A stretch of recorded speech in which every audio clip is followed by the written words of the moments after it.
le coup d'envoi de cette rencontre. Le rebond attendu, bien sûr, par tous les supporters nantais de la H-Arena. À nouveau rempli à ras-bord. Nantes battu et éliminé de la Coupe d'Europe par Berlin mardi dernier. Veut son rebond aujourd'hui en championnat face à Chambéry. Attention parce que les Chambériens s'avancent avec énormément d'ambition. Eux aussi visent une place en Coupe d'Europe pour la saison prochaine. Dans le groupe, éventuellement Antoine Tissot, qu'on a vu par le passé également occuper ce poste d'arrière. Voilà, sa première tentative, Noah Trémé, la première parade. Et dans l'équipe de départ aujourd'hui, Aymeric Mine, la passe sautée. Ça s'est bien joué pour Théo à planche de bouge. Les Nantais qui commencent bien leur rencontre. Si jamais vous allez sur les réseaux sociaux, vous pourrez le voir. Voilà, premier but des Chambériens inscrit par Costoya. Exceptionnel vraiment du public nantais derrière l'engagement rapide et Jérémy Toto bien servi par Aymeric Mine qui a envie de mettre de la vitesse sur le banc. Costoya bâché par Jérémy Toto derrière. Il y a le rebond et le petit Chabala très intelligent signé Keido Traoré.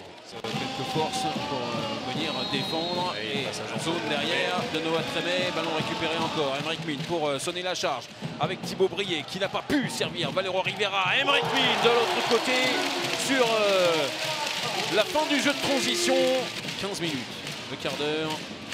Et la charge pour Jorge Maqueda. Il faut faire vite. Le changement, ce n'était pas assez rapide. Revenu sur le terrain, Antoine Tissot avec Yosu Gonileo.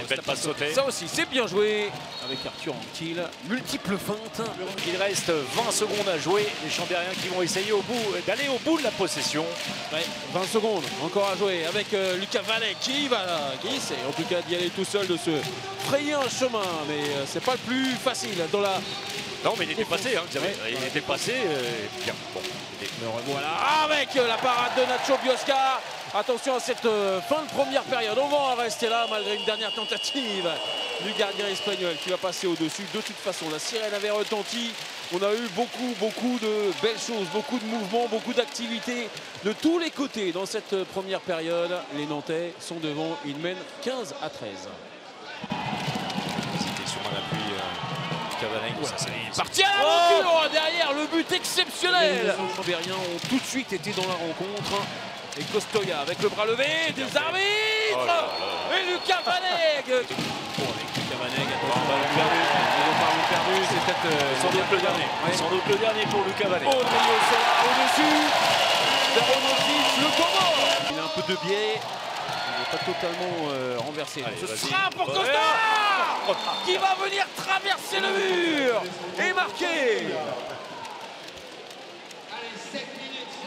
Ouais, avec un mur, un contre, nantais qui s'est un petit peu disloqué entre Théo Monard et Thibaut Brié. Ce ballon. Lucas de la Bretèche, il reste 20 secondes à jouer.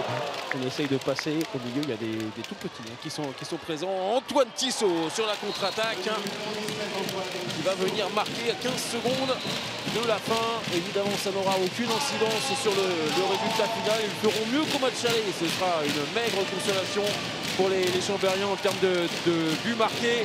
Un dernier ballon mis de manière spectaculaire par Keido Odriozola. Le 34e but pour les Nantais qui vont s'imposer après une grande maîtrise en seconde période et notamment dans le dernier quart d'heure. Nantes qui s'impose 34-26 face à une équipe de Chambéry qui s'est quasiment arrêtée à la 45e minute.